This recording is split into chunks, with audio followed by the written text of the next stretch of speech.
Israeli Prime Minister Benjamin Netanyahu has vowed to crush and eliminate Hamas as more details emerge of the horror unleashed during the weekend attack. So far, Israel has put the Gaza Strip under total siege, stopping food and supplies from entering the enclave of more than 2 million people, and continues to bomb the region with air raids. The initial attack, Hamas forces killed more than 1,200 Israelis and left some 2,800 people wounded. And the complexity of the campaign is raising questions on whether Hamas acted alone.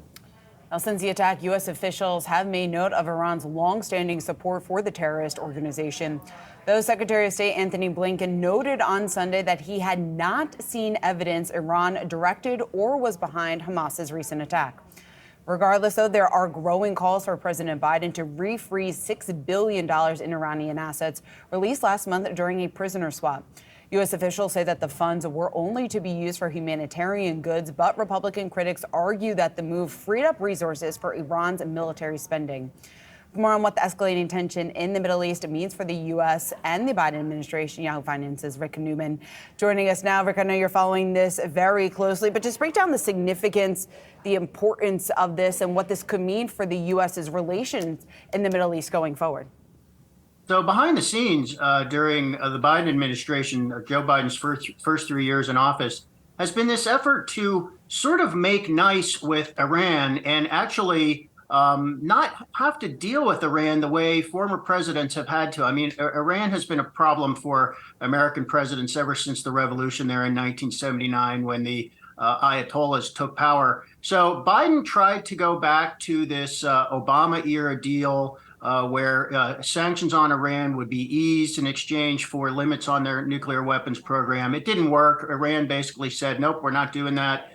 So the Biden administration has basically sort of been tacitly easing up on Iran. And an important reason for this is oil and gasoline prices. Iran is still a major oil producer. The sanctions that have been in place for decades, a lot of those are targeted at limiting the development of Iran's oil fields and its ability to export oil. And guess what? Oil prices and gasoline prices, as everybody knows, have been a big problem for Biden. So Biden is trying to do a bunch of different things to get more oil onto the market, and that includes trying to get Saudi Arabia to pump more. They basically said no, sort of tacitly allowing Iran to export more, which has been happening. And the hope or the belief was that we're kind of doing Iran a favor here. Maybe they will do us a favor and not make so much mischief in the Middle East. That actually seemed to be happening.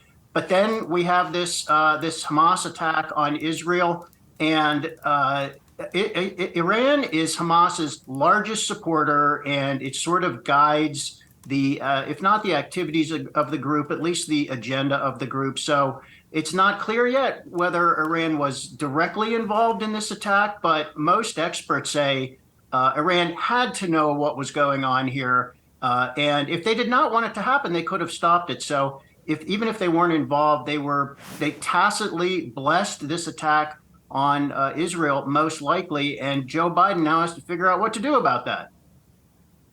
Okay, and so what is the most likely outcome here from the White House, and how they're expected to kind of go about this $6 billion? Well, this $6 billion is just one of several things that are going on with Iran. So this is not U.S. money. This is not U.S. taxpayer money. If you see that on the internet, that's wrong. This is Iranian money. It's money that they earned by selling oil that has been basically snatched and held in an escrow account as part of those sanctions. So Iran had a number of American hostages, and the deal in September was basically give Iran $6 billion of its own money back, unfreeze it basically, in exchange for getting these five Americans home.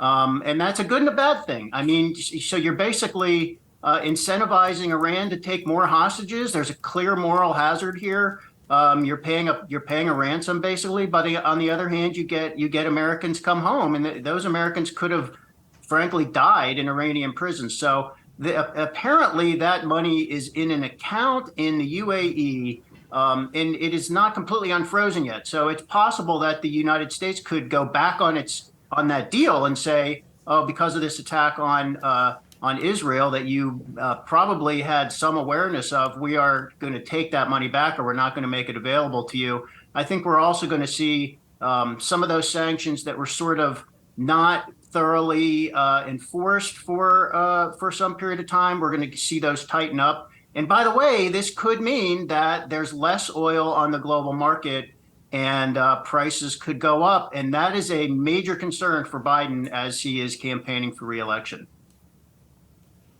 Certainly is, and something we're going to continue to track. Rick Newman, as always, thanks. Bye, guys.